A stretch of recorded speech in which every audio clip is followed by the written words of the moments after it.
ধোকার ডালনা। তো আমরা ধোকার ডালনা বানানোর আগে বানানোর জন্য কালকে রাতে আমরা ছোলার মটরটা ভিজিয়ে রেখেছিলাম।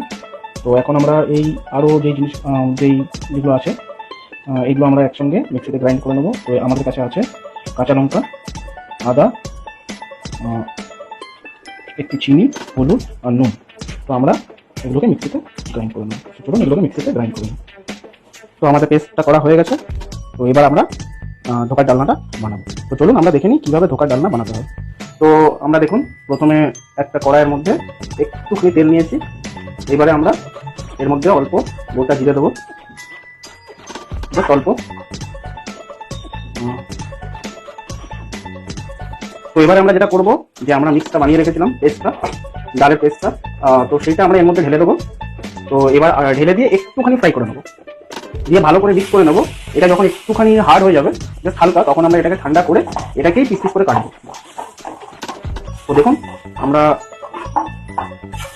এটা কিভাবে করছে, ভালো করে মিক্স করে নেবেন।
তো আমাদের আলুগুলো ভাজা হয়ে গেছে। তো এবার আমরা এর মধ্যে গোটা এলাচ আর গোটা জিরে এর মধ্যে দিয়ে দেবো।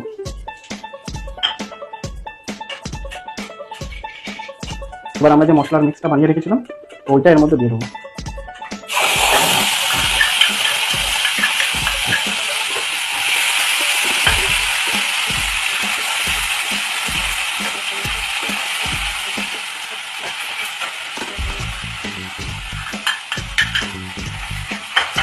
ভালো করে দিয়ে ওটাকে মিক্স করে নিন ভালো রকমভাবে। দেখুন কীভাবে মিক্স করছে।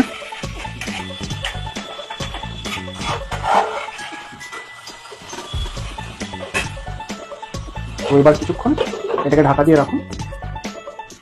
তো কিছুক্ষণ কষানোর পর মশলাটা এবার ওপর থেকে আলুগুলো দিয়ে দিন। আলুগুলো ভালো করে মিক্স করে নিন।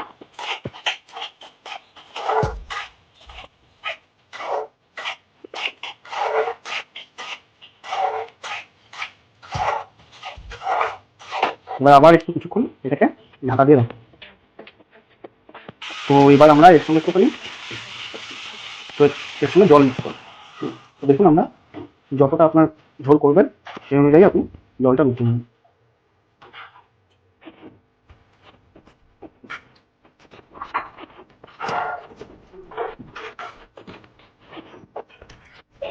তো এবার আমরা এটাকে আবার ঢাকা দিয়ে রাখবো।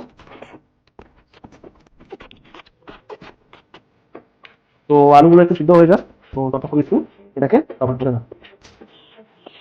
তো এবার আপনি নুন মিক্স করে নিন। তো এটাও পরিমাণ মতো যেরকম আপনি নুন দিতে চান তো দিয়ে নুনটা মিক্স করে ভালো করে নামিয়ে দিন।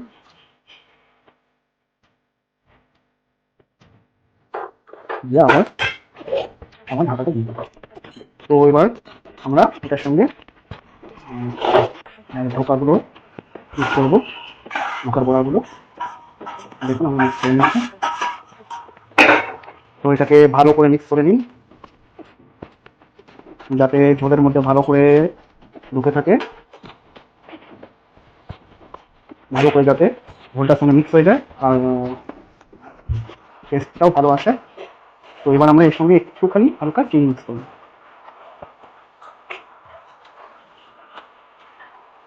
আর গরম মশলা। তো অল্প গরম মশলা দিয়ে দিন। তো এবার আমরা দেবো এর মধ্যে ঘি। তো অল্প এর মধ্যে দেখুন অল্প ঘি। তো এবার এটাকে ভালো করে মিক্স করে নিন।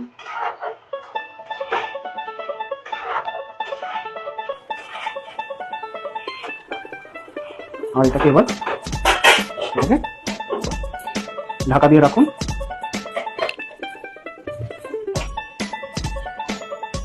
তো মোটামুটি 2-3 মিনিট ঢাকা দিয়ে রাখুন, তাহলে আমাদের এটা রেডি হয়ে যাবে। তো গাইস, আমাদের ধোকার ডালনা রেডি হয়ে গেছে দেখুন। তো এটা